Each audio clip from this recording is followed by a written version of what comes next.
계속적으로 죄를 죽이기 위해 여러 가지 방법들을 듣고 이렇게 배웠습니다. 또 오늘도 몇 가지의 방법들을 이야기해 드리고자 하는데요. 그에 앞서 오늘 읽을 말씀을 다 같이 한번 크게 읽어 보도록 하겠습니다. 시작.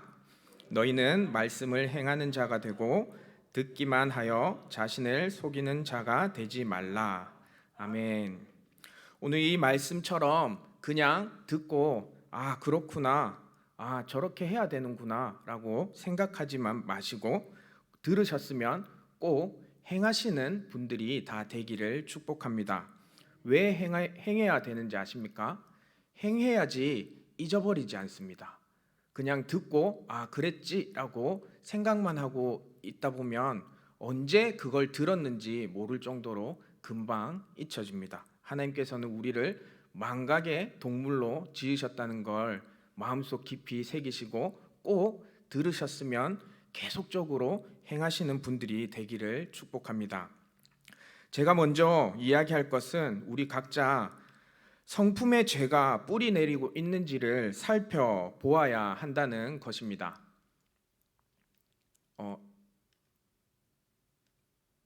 성품의 죄가 뿌리 내리고 있는지를 살펴보아야 한다는 것인데요. 우리들을 혼란에 빠뜨리는 죄가 우리들의 성품에 침투하여 뿌리 내리고 우리들의 체질로 정착해서 세력을 점점 확산시키고 있는지 아니면 그렇지 못한지를 우리는 주의 깊게 살펴야 하는 것입니다. 확실히 어떤 죄는 사람들의 그런 기질과 성향에 굳어져서 있는 것들을 볼 수 있는데요. 그런 경우에는 다음과 같은 점들을 조심해야 할 필요가 있습니다. 어떤 사람들은 공개적으로 자신의 죄를 자신의 그런 기질이나 성향 탓으로 돌리려고 하는 그런 모습들을 정말 보여주고 있는데요. 사실 저 역시도 그랬습니다. 초등학교 3학년 때부터 운동 선수 생활을 하다 보니까 정말 욱하고 막 이제 승부욕이 넘쳐나서 그 많은 것들이 나중에 그 운동을 그만두더라도 내가 예전에 운동을 했기 때문에 그렇게 할 수밖에 없구나라는 그런 생각들을 가지고 점점 합리화를 했습니다. 제가 모교회에서 이렇게 교회 대항 축구 시합을 이렇게 나가게 되었는데요. 어느 날은 축구를 하는 가운데 이제 싸움이 났어요. 싸움이 탁 나서 그 분이랑 저보다 이제 나이가 한참 많은 분이랑 언성을 주고받으면서 싸움을 했어요. 근데 알고 보니까 그 교회 담임 목사님이시더라고요. 근데 제가 뒤돌아서서 사과를 한 게 아니라 내가 왜 잘못했지? 내가 잘못한 건 없어. 난 원래 이런 성격이니까, 나는 원래 욱한 성격이니까 그렇게 합리화를 시켰던 적이 있었습니다. 지금 와서 생각해 보면 정말 죄스럽고 정말 하지 말아야 할 행동들이었죠. 하지만 그런 식으로 합리화를 한다고 죄책감에서 해방될 수는 없습니다. 성품이 타락하고 부패했기 때문에 천성적인 그런 기질이 이렇게 자리하고 있는데 우리는 자양분들을 어떻게 해서든 공급해 주고 있는 것입니다. 다윗은 자신의 죄가 줄어들지 않고 계속해서 죄를 짓는 이유에 대해서 내가 죄악 중에서 출생하였으며 어머니가 죄 중에서 나를 잉태하였나이다 라고 이야기를 하였습니다.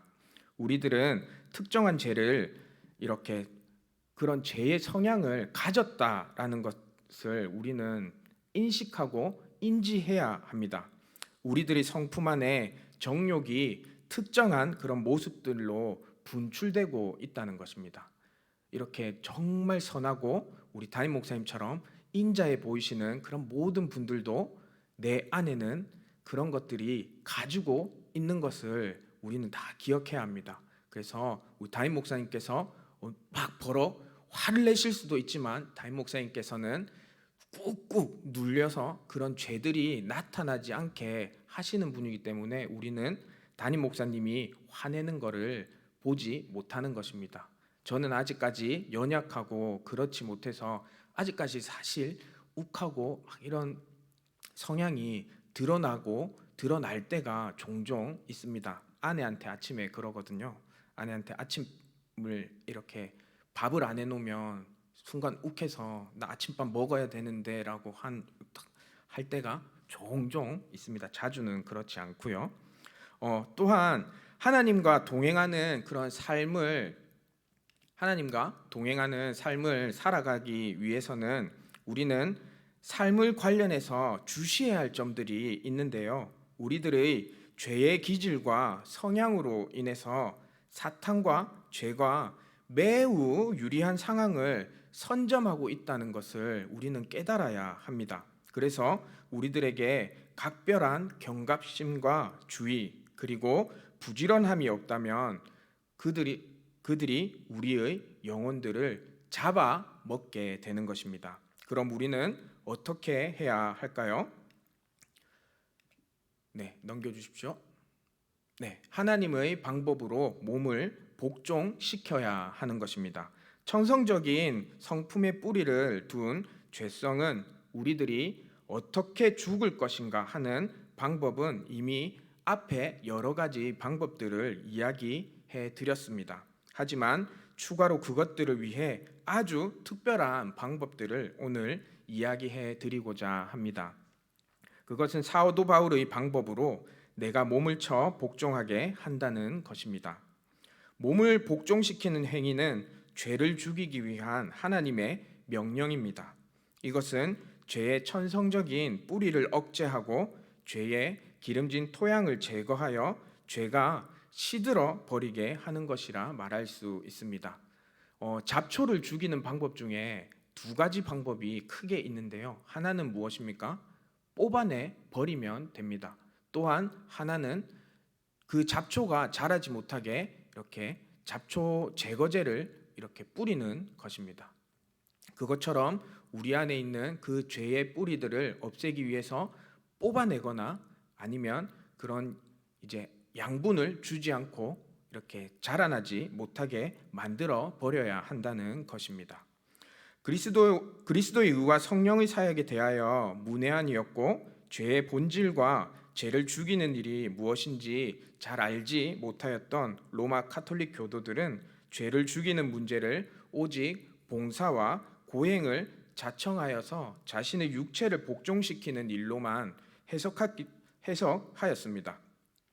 그렇기 때문에 로마 카톨릭 교도들과 많은 사람들은 하나님께서 직접 마련하신 그런 방법들을 다 무시해 버리고 말았습니다.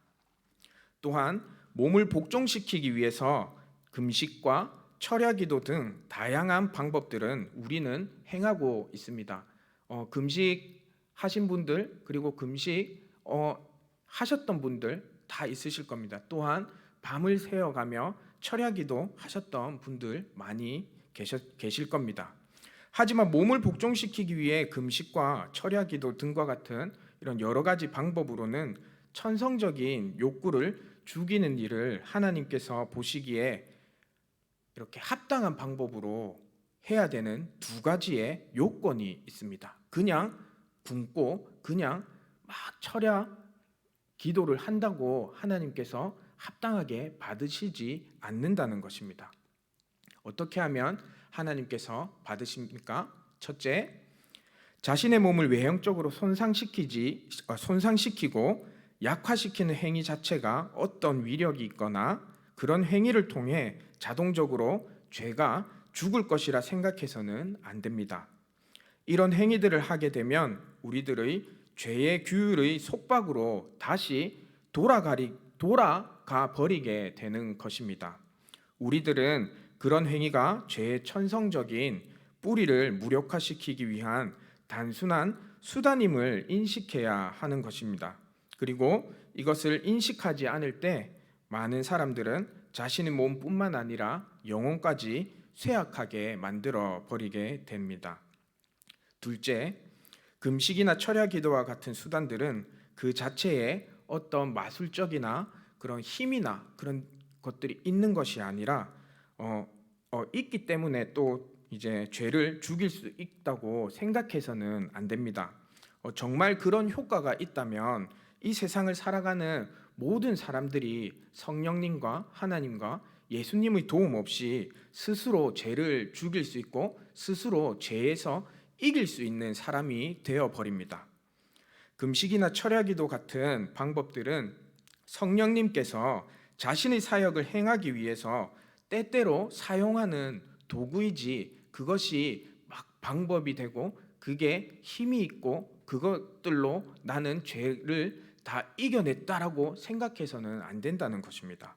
제가 우리들의 천성적인 기질이나 성향에 뿌리를 내리고 있는 상황에서 우리 죄의 천성적인 뿌리들을 억제하려고 노력해야지, 하나님의 도우심을 뿌리치고 스스로 그런 죄의 뿌리를 뽑아내려고 이것저것들을 해봐야 천성적으로 깊이 뿌리 내리고 있는 그런 죄들을 뽑아내지 못한다는 것입니다. 잡초를 뽑을 때에도 이렇게 딱 뽑아낼 때 뿌리 끝까지 다 뽑아내야지 잡초가 다시 자라나지 않습니다. 하지만 손으로 이렇게 뽑다 보면 위에만 조금 댕강 떨어져서 다시 잡초가 자라나는 것을 볼 수 있습니다. 그 뿌리를 뽑아내려면 어떤 걸 써야 됩니까? 홈이나 삽이나 여러 가지 도구를 써야 되지 않습니까? 우리는 우리의 그런 깊이 뿌리 박혀 있는 그런 죄를 뽑아내기 위해서 성령님의 도우심을 간구해야 한다는 것입니다. 그래서 우리는 항상 무엇을 하든지 성령님의 도우심과 하나님의 계획하심을 바라보면서 살아가고 또 그렇게 살아가려고 노력하는 사람들 아니겠습니까? 또한 우리들은 죄에 대항해서 항상 깨어 있어야 합니다. 우리들이 죄가 어떤 때에 힘을 발휘하고 그것이 어떤 상황에서 자신에게 유리한 쪽으로 세력을 펼치는지 깊이 생각하고 항상 죄에 대항해서 항상 깨어 있어야 한다는 것입니다. 주님이 제자들에게 깨어 있으라고 당부하신 그런 말씀처럼 깨어 있어야 하는 것입니다. 그것이 우리들이 하나님께 받은 사명이자 의무인 것입니다. 누가복음 21장 34절에 다 같이 한번 읽어 보겠습니다. 시작. 너희는 스스로 조심하라. 그렇지 않으면 방탕함과 술 취함과 생활의 염려로 마음이 둔하여지고 뜻밖의 그날이 덕과 같이 너희에게 임하리라. 아멘. 또한 이 말이 한마디로 타락한 성품의 분출을 막기 위해서 깨어 있어야 한다는 말씀입니다. 또한 시편 18장 23절에 다윗은 이 의무를 스스로 실천하려고 노력했습니다. 다 같이 한 번 더 읽어 보겠습니다. 시작.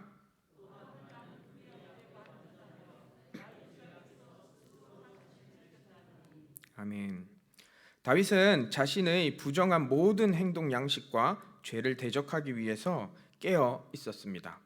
이것이 바로 주님께서 우리들을 이 땅에 부르시고 또 이곳 가운데 부르시고 우리들에게 우리들의 행동을 돌보라고 명령하신 그런 의미입니다. 불난 집에 부채질을 하고 불난 집에 기름을 부으면 어떻게 됩니까? 더 잘 확 타고 더 크게 번질 것입니다. 그런 것들처럼 우리의 죄가 우리 삶 가운데 활개를 치고 어떤 상황 그리고 어떤 상황과 어떤 것들이 이렇게 만날 때 더 크게 변화하는지를 한번 생각해 보십시오. 지금까지 살아오면서 내가 어떤 상황과 어떤 상황이 딱 만났을 때 이건 하나님이 정말 싫어하는 일이었구나라는 것들을 생각나게 하실 것입니다. 분명 죄를 불타오르게 하는 요소들은 있습니다. 하지만 깨어있지 못한다면 그것을 차단할 수 없는 것이죠. 그래서 항상 깨어있어 그런 것들을 주시하고 좋지 못한 환경과 그런 요소들을 이렇게 쳐내야 되고 대항해야 하는 것입니다.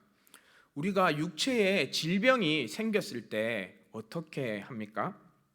아마 대부분의 사람들은 내가 어떤 질병을 가졌기 때문에 어떤 음식이 나에게 좋고 어떤 음식이 나에게 좋지 않고 그런 것들을 먼저 알아볼 것입니다. 또한 좋은 환경을 이렇게 찾아서 도시에서 시골로 가는 분들도 많이 보셨을 것입니다.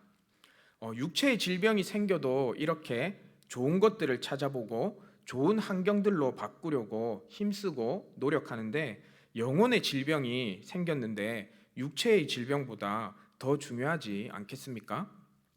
죄의 상황을 대수롭게 여기지 않고 오히려 즐기는 사람들은 결국 죄를 짓게 되어 있습니다. 이 사실을 반드시 명심하시기를 바랍니다. 죄의 유혹의 모험에 빠져서 사람들은 결국 죄를 지을 수밖에 없고 영혼의 질병이 점점 커지게 되는 것입니다. 이것들을 막기 위해서 어떻게 해야 합니까? 항상 깨어 있어야 하는 것입니다. 처음부터 죄에 대해서 또한 결사적으로 대항하시기를 바랍니다. 죄의 모습이 처음 나타나는 것을 발견하게 되면 우리는 어떻게 해야 하겠습니까? 결사적으로 그 죄의 그런 씨앗들이 자라나지 않도록 밟아야 할 것입니다. 그 죄가 우리들의 마음밭에 절대 서지 못하도록 싸워 나가야 하는 것입니다. 이 죄는 여기까지만 자라고 안 자랄 거야. 이 죄는 그냥 시간이 지나면 해결이 될 거야 라고 그렇게 생각을 한다면 그 죄의 씨앗 하나가 2개가 되고 3개가 되고 4개가 되고 나중에는 내가 어떻게 할 수 없을 정도로 죄에 둘러싸여 있는 모습을 발견하게 되실 것입니다. 제가 소소하게 이벤트 당첨이 정말 잘 되는 사람이거든요. 그래서 오늘도 커피 쿠폰을 이렇게 당첨돼 가지고 이렇게 왔더라고요. 그게 이제 한 달에 한 2-3번, 4번 이렇게 꾸준히 이렇게 당첨이 됩니다. 꾸준히 당첨이 된다는 건 꾸준히 응모한다는 것이기도 한데, 그런 일들을 이렇게 사람들에게 이야기를 하면 사람들이 저한테 복권 사라고 이야기를 합니다. 그래서 제가 안 산다 이렇게 이야기를 하면 내가 돈을 줄 테니까 네가 사서 나를 달라라고 이야기하는 사람도 있습니다. 하지만 그렇게 해도 저는 복권을 사지 않습니다. 복권을 사는 게 나쁘다 생각해서 사지 않는 것이 아니라, 이게 참 웃기고도 슬픈 이야기일 수도 있는데 당첨될까봐 못 사는 겁니다. 정말 진짜 당첨될까봐 못 삽니다. 방금 이렇게 당첨되면 좋은 거 아니야? 라고 생각하실 분들도 있으시겠지만, 당첨이 되면 어떻게 해야 됩니까? 당연히 믿는 사람으로서 11조를 먼저 해야 됩니다. 그러면 여기에서 11조를 할 때 당첨 액수의 11조를 할 것인가, 아니면 실수령액으로 11조를 할 것인가 라는 그런 고민에 빠질 것 같은 그런 생각이 있었기 때문에 저는 복권을 하지 않습니다. 사실 실수령액이든 당첨액이든 무슨 상관이 있겠습니까? 하지만 그 생각을 하는 그조차도 하나님께 죄를 짓는다라는 생각을 가지고 있었기 때문에 지금까지도 복권을 하지 않습니다. 사실 이 복권 처음 나왔을 때 종종 하기는 했습니다. 해서 몇 번 당첨도 됐어요. 그렇지만 그 이후에 이제 이런 생각들을 딱 하게 되면서 전혀 복권은 하지 않는 그런 삶을 살고 있습니다. 제 개인적으로 제가 이렇게 품을 수 있고 제가 컨트롤할 수 있는 그런 상황 가운데서는 전혀 죄짓지 않는 그런 모습들을 보면서 살아가고 있었는데요. 어느 날 청년 시절에 제가 컨트롤할 수 없을 정도로 일을 많이 이렇게 벌려놓은 적이 있었습니다. 모교에서 청년부 이렇게 간사를 할 때 여러 가지 일들을 이렇게 벌려놓고 했을 때 제가 컨트롤하지 못해서 이제 그걸 수습하기 위해서 거짓말했던 제 모습들이 이렇게 보이기 시작했습니다. 그렇게 되었을 때 하나님께 정말 회개하고, 그리고 그 공동체 사람들에게 정말 깊이 회개하면서 그 일들을 이렇게 마무리 지었던 적이 있는데요. 제 성품 안에는 이렇게 많은 것들을 하고 싶어하는 그런 이런 성품들이 자리 잡고 있는데, 그것들을 제가 컨트롤하지 못할 때, 하나님께서 이렇게 컨트롤하지 못할 때 정말 하나님을 생각하지 못하고 나를 이렇게 더 나타내게 만들어 버리는 그런 죄의 씨앗들이 저한테 이렇게 자리 잡고 있는 것들을 보았기 때문에, 저는 제가 컨트롤할 수 있고 제가 품을 수 있는 범위 내에서까지만 모든 행동들과 말과 그런 것들을 하고 살아가고 있습니다. 야고보는 우리들에게 죄를 처음부터 막아야 한다는 사실을 야고보서 1장 14절에서 15절 이야기해 주고 있습니다. 다 같이 한번 또 읽어 보겠습니다. 시작. 오직 각 사람이 시험을 받는 것은 자기 욕심에 끌려 미혹됨이니, 욕심이 잉태한즉 죄를 낳고 죄가 장성한즉 사망을 낳으니라. 아멘. 혹시 여러분들의 생각이 죄로 인해 물들려는 조짐이 있습니까? 만약 그렇다면 그 죄가 목적을 달성했을 때에 어떤 결과를 나타내는지를 한번 생각해 보십시오. 그리고 미연에 그 죄가 그런 결과를 가져오지 않도록 밟아서 없애버리도록 우리는 항상 깨어있고 항상 죄와 싸우려고 준비되어 있어야 합니다. 또한 온 힘을 다해서 그 죄와 싸우시기를 바랍니다. 정결하지 못한 생각들이 어떤 결과를 가져오는지, 확실히 그것들은 우리들에게 어리석음과 더러움에 처하도록 만들어 버립니다. 이런 모든 것들이 깨어있지 않은 사람들에게 찾아가 그 사람들이 비천해지게 만들어 버리는 것입니다. 거짓말을 계속하는 사람들을 우리가 만나면 어떻게 생각합니까? 정말 가엾고 왜 저렇게까지 사나? 이런 생각들을 하지 않습니까? 우리는 그렇게 되지 않아야 합니다. 하나님의 계획하심 안에 항상 깨어있고 또한 좋은 길로 죄에 빠지지 않는 길로 인도하시는 하나님의 말씀을 들었다면 우리는 어떻게 해야 합니까? 오늘 말씀처럼 들었으면 바로 행해야 합니다.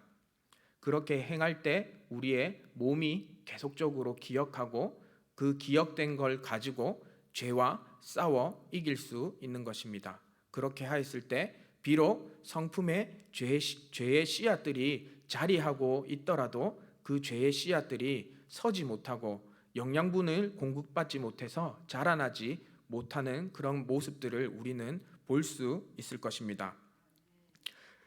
듣고 행하고 즉시 뿌리 뽑을 수 있는 우리 울산 삼성교회 모든 가족들 되시기를 주님의 이름으로 축복합니다. 기도하겠습니다.